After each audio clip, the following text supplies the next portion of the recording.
Oi, pessoal. Estava aqui organizando os meus apontamentos, porque nos próximos dias nós teremos mais um encontro da nossa leitura coletiva da Montanha Mágica, né?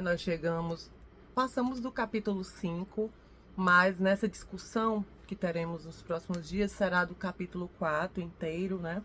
E uma parte do capítulo 5. Mas esse capítulo 4, ele é um capítulo bastante importante no que o Thomas Mann está se propondo nesse livro, porque eu falei no vídeo anterior, quando eu comentei, eu botei até primeiras especulações sobre o tempo. O título do meu vídeo anterior, vou deixar linkado aqui, vou deixar na descrição, para quem quiser conferir. O que o Thomas Mann se propõe nesse livro é a investigação sobre a natureza do tempo. Né? Isso não é nenhum especialista que diz, não é nenhum comentador de Mann que fala, foi o próprio Thomas Mann que falou que uma das coisas principais que ele está se propondo aqui é investigar o mistério do tempo e as coisas que compõem, tudo que vai compondo essa concepção de tempo. A experiência com a morte, a experiência com o amor, com a doença, com tudo, né? Então é isso que ele está se propondo aqui, fazendo a Montanha Mágica. E quando a gente vai para a discussão, lá na nossa leitura coletiva, a gente acaba abordando vários pontos dos capítulos, mas quando eu venho aqui para o YouTube, eu estou fazendo esses recortes. Eu estou me propondo fazer esses recortes sobre essa investigação do tempo. Foi isso que eu fiz no vídeo anterior, claro que trazendo um pouco para a nossa concepção atual, porque eu acredito que a literatura, ela tem esse poder de nos colocarmos, após a leitura, extrairmos algo para a nossa própria reflexão, né, para a nossa época, para a nossa vida, para o nosso tempo. E mais assim, tratar sobre isso, sobre essa questão do que é que o Thomas Mann está investigando aqui. No vídeo passado eu já falei algumas coisas, falei sobre essa concepção do tempo que é plural, né? Até citei um livro do Benedito Nunes, que ele fala sobre as diversas, ele faz um apanhado histórico sobre essas concepções de tempo, desde os gregos, né? E o tempo é plural. E a gente também, eu falei um pouco também, acredito eu, não tô lembrada, mas eu acho que sim, sobre o que o Thomas Mann fala aqui no Propósito, que é um pouquinho antes do primeiro capítulo, onde ele já nos apresenta diversas temporalidades e onde ele vai ressaltar que o tempo da montanha, o tempo que ele está trabalhando aqui na montanha não é um tempo cronológico, mas um tempo psicológico, um tempo subjetivo. Falei também um pouco sobre isso e sobre a experiência do tédio. Aquela experiência com o tédio, que é algo muito difícil, então já pegando o que a leitura está nos trazendo e tentando aplicar um pouco na nossa realidade. Essa experiência com o tédio é uma experiência difícil, né, pra gente, mas, ao meu ver, essa experiência com o tédio, com o vazio, né, essa monotonia, essa vacuidade, propicia que reflexões profundas ocorram com o nosso protagonista aqui, ao meu ver, né? E até agora, finalizei o capítulo 4, né? Tô no capítulo 5, não mudei ainda a minha concepção em relação a isso, não. Se mudar, eu aviso aqui pra vocês, eu falo aqui nos próximos vídeos. Mas o fato é que essa experiência com o tédio, ela causa essa aparência de ausência de tempo. Isso para mim fica muito claro no capítulo 3, por exemplo, desse livro. E a partir dessa sensação de ausência de tempo, o Hans começa a perceber que existe algo diferente com o tempo na montanha. Não é da mesma forma como ele experiencia, né? Tem experiência com o tempo na planície, por exemplo. Não é a mesma coisa. Ele começa a perceber, a partir dessa experiência, com essa pasmaceira, essa monotonia que tem, porque na montanha não acontece nada, né, de nenhum grande acontecimento. Inclusive, eles têm uma rotina. O Hans fala que eles vivem na horizontal, porque eles têm uma rotina muito parada, eles têm muitos momentos de repouso. Os repousos são obrigatórios, né? Até porque são pessoas doentes, né? Nem todas, mas lá também é um local, principalmente de cura para doenças pulmonares, né? Então, assim, o repouso é essencial para esse tipo de tratamento. E esse não acontecer nada, essa sensação de tédio, de monotonia, é que no capítulo 3 dá essa sensação de uma ausência de tempo na montanha. Essa suspensão do tempo, né?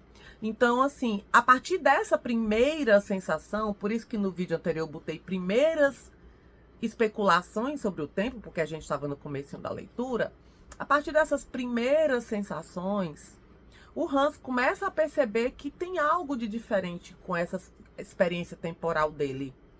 E ele começa a querer investigar mais sobre isso. Tanto que ele vai, no capítulo 3 ainda,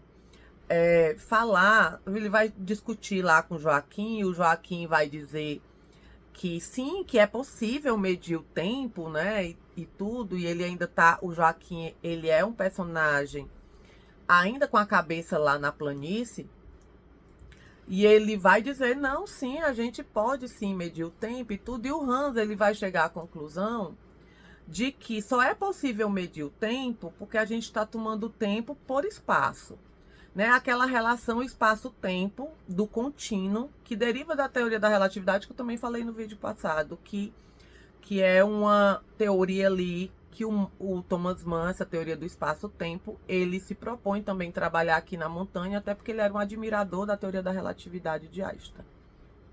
Então, o Hans, ao perceber essa primeira sensação, né, com o tempo, com o tédio, ele começa a querer investigar mais sobre isso, ele começa a perceber que a gente só consegue medir o tempo porque a gente toma o tempo por espaço, e ele chega à conclusão de que, na verdade, tudo são convenções, que o tempo não diz respeito a isso. É essa a conclusão que ele chega no final do capítulo 3. Que o tempo, na verdade, ele é uma convenção, né? O tempo como a gente conhece, como a gente lida com ele, é uma convenção. E tanto que ele vai dizer que o tempo é como... medir o tempo é como medir com uma irmã muda, porque lá na montanha, eles estão todo momento medindo as suas temperaturas, né? Então, eles estão toda hora tendo que anotar, fazer aquele controle da temperatura. E a irmã muda é uma espécie de termômetro que não tem as marcações. Porque tem até uma personagem que ela não queria sair de jeito nenhum do sanatório. E ela começa a mentir sobre a temperatura dela. Aí o médico vai lá e vai medir a temperatura dela com a irmã muda. Ou seja, com um termômetro que não tem a marcação. Né? Não tem as anotações ali da temperatura. Então, o Hans, ele chega a essa conclusão, né, no final do capítulo 3, que a gente medir o tempo é como se a gente estivesse medindo com a irmã muda, ou seja, com um termômetro sem as marcações. Mas aqui no capítulo 4, vão ter várias outras discussões, inclusive uma discussão muito relevante sobre a questão da doença. Muito importante mesmo, vou conversar mais sobre isso com o pessoal no encontro, mas não é o objetivo aqui desse vídeo. Mas, aqui no capítulo 4, vai ter uma parte onde o Thomas Mann, ele vai dizer assim, ele vai dizer que vai fazer um excurso sobre o sentido do tempo. Um excurso, né, uma digressão aí sobre o sentido do tempo. E é sobre essa parte aqui do capítulo 4 que eu queria falar, porque o Thomas Mann, ele coloca um novo ingrediente aqui na nossa investigação sobre o tempo. Um novo ingrediente que não é mais aqueles que a gente já conheceu no capítulo anterior, ou seja, o espaço interferindo na nossa percepção de tempo, né? E agora a gente vai ter uma outra coisa interferindo aqui na nossa percepção de tempo. Então, nessa parte do capítulo 4, o Thomas Mann ele vai dizer que a rotina, né, a uniformidade, a monotonia, ela vai interferir na nossa consciência do tempo, na nossa percepção do tempo. E automaticamente na nossa sensação da própria vida, porque quando a gente começa a ler essa parte, a gente vai perceber que ele relaciona, ele vai dizer que a sensação do tempo está intrincada com a própria sensação, com a sensação da própria vida, né? E ele vai trazer ainda muito mais claro nessa passagem aqui do Excursus sobre o sentido do tempo, que a nossa percepção do tempo, ela é uma percepção psíquica, é psicológica, né? Isso fica muito claro quando se a gente pegar, por exemplo, voltando para essa experiência do tédio, que gera uma aparente ausência de tempo, como eu falei no vídeo anterior, mas a gente fica realmente claro que é uma sensação, porque o tédio, ele não causa apenas essa sensação de uma ausência de temporalidade, de uma suspensão do tempo, né? Não vai ocorrer apenas essa sensação. Que essa sensação de ausência de uma aparente ausência de tempo se dá muito ligado com essa questão da ausência de expectativa, né? Eles não têm expectativas nenhuma ali naquele ambiente, não tem relação de futuro, né? São pessoas doentes que levam os dias da mesma forma e tudo, e tratando de uma doença que não tem cura, né? Naquele momento histórico. E assim, essa sensação de aparente ausência de tempo não vai ser a única. O tédio, ele também nos dá a sensação de que ele alonga o tempo, que o tempo se torna, né, mais amplo, mais alongado. Da mesma forma que a novidade, a mudança, a novidade, ela causa a impressão de que esse tempo foi abreviado. Isso fica claro quando, no final do capítulo 3, a gente vai descobrir que o Hans só está lá há apenas um dia. E ele vai dizer justamente isso. Nossa, parece que eu estou aqui há muito mais tempo. Então, já tem aí uma segunda experiência, né? Sensação que essa experiência do tédio causou no nosso protagonista aqui. Uma primeira foi essa sensação de uma suspensão do tempo, uma ausência da passagem do tempo. A segunda foi a sensação de que esse tempo está alongado, né? Ele só está lá apenas um dia, mas parece que está lá há muito mais tempo. Isso deixa muito claro isso que eu falei, né? Que essa relação com o tempo que o Thomas Mann está tratando aqui é uma experiência psíquica. Mas o que o Thomas Mann está dizendo aqui é que essa sensação que a gente tem, que o tédio alonga o tempo e que a novidade o abrevia, ela só pode ser considerada se a gente considerar um curto período de tempo. Porque se a gente considerar grandes quantidades de tempo, há uma inversão nessa sensação. Ou seja, considerando grandes quantidades de tempo, o tédio, a monotonia, a rotina, ela tende a abreviar os dias. Tanto que ele vai dizer uma frase aqui que diz mais ou menos assim: todos os dias da mesma forma é apenas o mesmo dia. É algo assim. Deixa eu ver como é que diz aqui.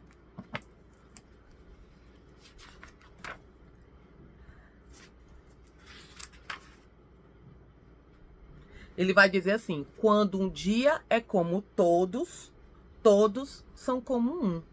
Ou seja, essa monotonia, essa mesmice que a gente considerando um curto período de tempo, né, uma semana, um dia, horas, considerando um curto período de tempo, a gente tem a impressão de que essa mesmice, esse tédio, alongou o dia.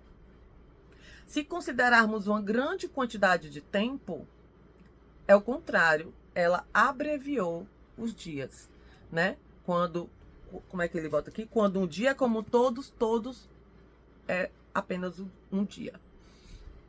O mesmo ocorre com a novidade, que a gente acha que a novidade, né, a mudança ali, ela abrevia o tempo, né? Isso é bem perceptível, gente. Quando a gente está, por exemplo, num momento bem prazeroso, né? Um momento de leitura, por exemplo, você pega ali um livro que você está muito envolvida, uma hora você tem a impressão de que passou voando, né? Ou seja, a novidade, a empolgação ali, ela abreviou aquele tempo. Mas, se considerarmos aí um ano, uma grande quantidade de tempo, o que o Thomas Mann está explicando nessa parte do capítulo é que a novidade, essa mudança, ela tende a alongar o tempo. Isso é perceptível mesmo, porque quem não já teve aquela sensação, por exemplo, de pensar assim, nossa, aconteceu tanta coisa que nem parece que só passou um ano. Né? Então, grandes acontecimentos, mudanças, grandes acontecimentos têm esse poder também de alongar o tempo e alongar a vida aí, a nossa sensação. Eu tento gravar e a minha gata não deixa. Todo o tempo pedindo atenção. Mas vamos voltar aqui pro vídeo. Eu pausei para dar um carinho aqui nela. Ela não deixa, não. Mas assim, o que é que a gente pode observar, então, dessas percepções que a gente vai tendo aqui da leitura? É que não é apenas o tédio, ou a novidade, ou a mudança, né? Não é apenas isso que interfere na nossa relação com o tempo, na nossa experiência psíquica com o tempo. Existe algo mais agindo nessa nossa sensação. Porque se o tédio, ele tem tanto o poder de suspender o tempo, quanto de alongar o tempo, quanto de encurtar o tempo, existe algo mais agindo para que essas percepções mudem, né? Da mesma forma, a novidade. A novidade, quando considerada um curto tempo, ela tem o poder de abreviar o tempo e abreviar também a nossa própria sensação de vida, porque para Thomas Mann, a sensação do tempo está intrincada com a sensação de vida, é o que ele fala nesse capítulo 4. E, ao mesmo tempo, ela também tem essa possibilidade de alongar o tempo, de alongar a vida. Existe uma outra coisa que está agindo aqui. E essa outra coisa, para o Thomas Mann, é o hábito, né? Ele vai dizer que estar fora do habitual tem esse poder de, essa intercalação de mudança de hábito, ou ele até fala, a criação de novos hábitos, ela tem esse poder de nos dar esse refresco de vida. Porque a sensação de tempo, ela está intrincada com a sensação de vida.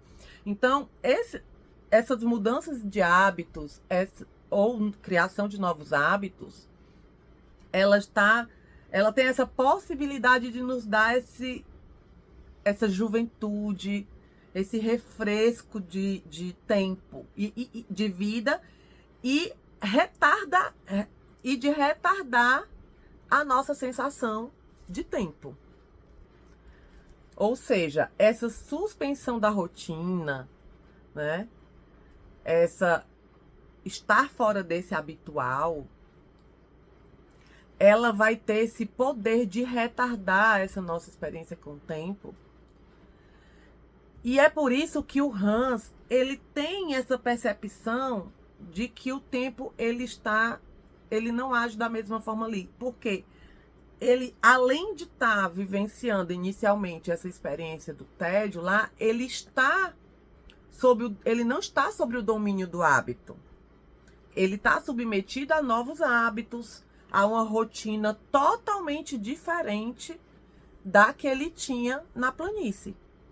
E isso dá essa sensação de que também o tempo age de forma diferente lá, né? Então aí a gente vê que o hábito, ele é que a rotina, né, o hábito, eles são influências marcantes na nossa experiência com o tempo, né?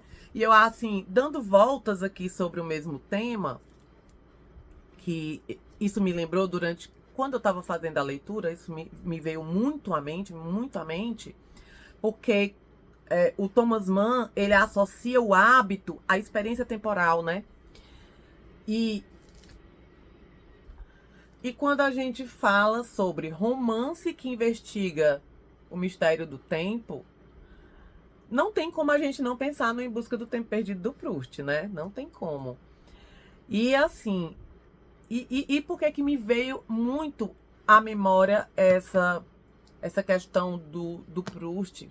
Porque o Mann, ele associa, né, o hábito à nossa experiência do tempo, né? Como eu já falei.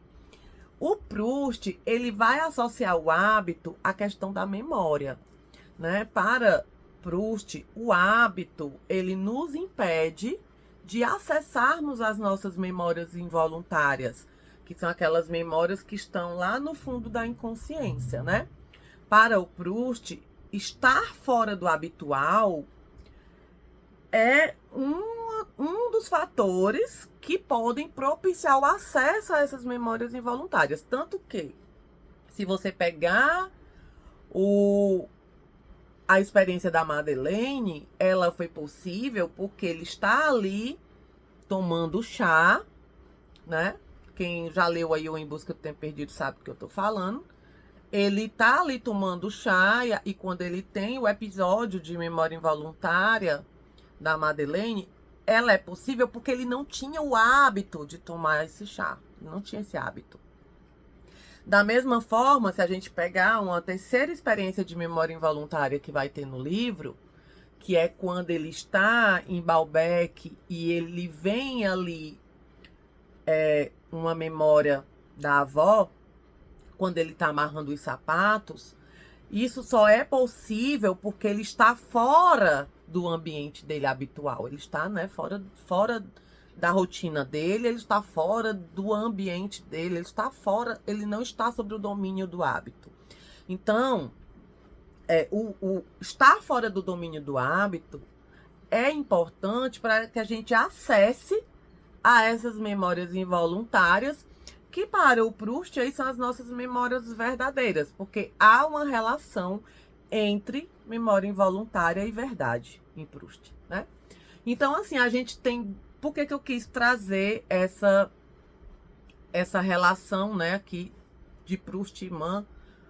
Porque a gente vê dois autores modernos tratando de um mesmo tema, que é o domínio do hábito sobre as nossas vidas, sobre as nossas experiências, né?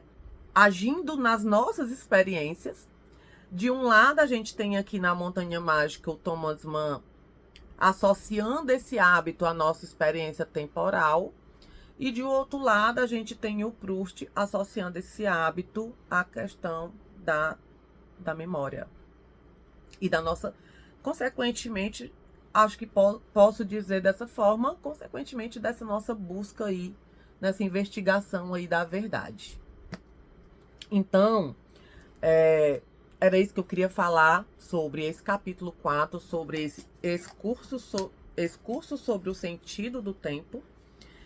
E assim, gente, vamos seguir com a nossa investigação. Vamos ver aí quais outros elementos o Thomas Mann, ele vai temperar aqui a nossa investigação sobre o mistério do tempo e qual conclusões chegaremos ao final dessa leitura, tá bom?